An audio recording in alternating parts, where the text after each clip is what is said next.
Biggs meet మా పాఠశాలలో పుత్తూరు ఉన్నత పాఠశాలలో జరిగినది చాలా సంతోషంగా ఉంది. మరి 5 మండలాల నుండి వచ్చినటువంటి క్రీడాకారులందరూ కూడా బాలికలందరూ కూడా పార్టిసిపేట్ చేసి మా పుత్తూరు పాఠశాలని ధన్యం చేశారనడంలో సందేహం లేదు. చాలా ఉత్సాహభరితంగా జరిగినటువంటి ఈ పోటీలకు ముఖ్య అతిథిగా విచ్చేసి ఈ పోటీలను ప్రారంభించినటువంటి గౌరవనీయులు పాతపట్నం శాసనసభ్యులు శ్రీ గోవిందరావు గారికి మా యొక్క ప్రత్యేకమైనటువంటి ధన్యవాదాలు తెలియజేసుకుంటున్నాము. అదేవిధంగా ఈ స్కూలుకు విచ్చేసి మరి ఈ కార్యక్రమంలో పాల్గొన్నటువంటి మండల నాయకులైనటువంటి తులసి వరప్రసాదరావు గారు, అలాగే అరుణ్ కుమార్ గారు, గాంధీ గారు, మాధవరావు గారు, అలాగే మరి సర్పంచ్ గారు, ఇతర నాయకులందరూ కూడా ధన్యవాదాలు. అదేవిధంగా పత్రికా సోదరులకు ప్రత్యేకమైనటువంటి ధన్యవాదాలు. ఈ 3 రోజులు కూడా మాకు సహకరించినటువంటి మా తోటి ఉపాధ్యాయులు, మా పాఠశాల ఉపాధ్యాయులు, అదేవిధంగా 5 మండలాల నుండి వచ్చినటువంటి ఎంఎస్ఓలు, అదేవిధంగా వ్యాయామ ఉపాధ్యాయులు అందరికీ కూడా ప్రత్యేక ధన్యవాదాలు.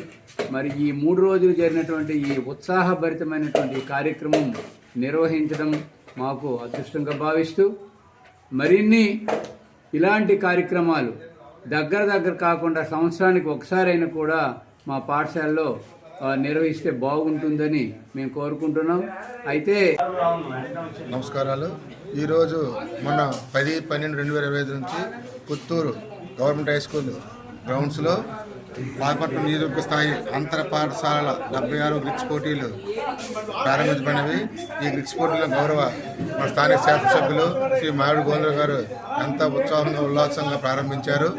ఈ కార్యక్రమానికి నియోజకవర్గ స్థాయిలో అన్ని పాఠశాలల విద్యార్థులు పాల్గొన్నారు. చాలా చక్కగా క్రీడల్లో పాల్గొని మంచి ఉత్సాహాన్ని కనబరిచారు.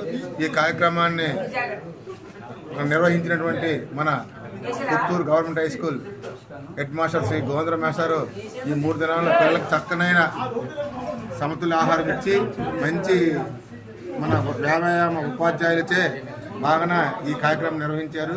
వారికి మన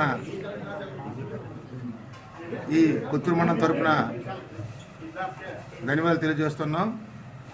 మరియు ఇంత చక్కని అవకాశం ఇచ్చిన మీ ఎలక్ట్రానిక్ మీడియాకు కూడా నమస్కారాలు తెలియజేసినంతతో నేను ముగిస్తున్నాను.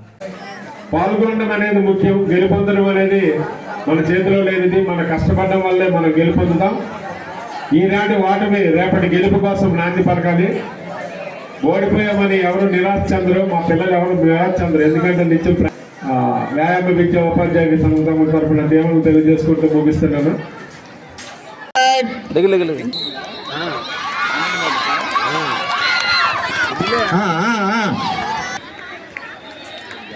అన్నారు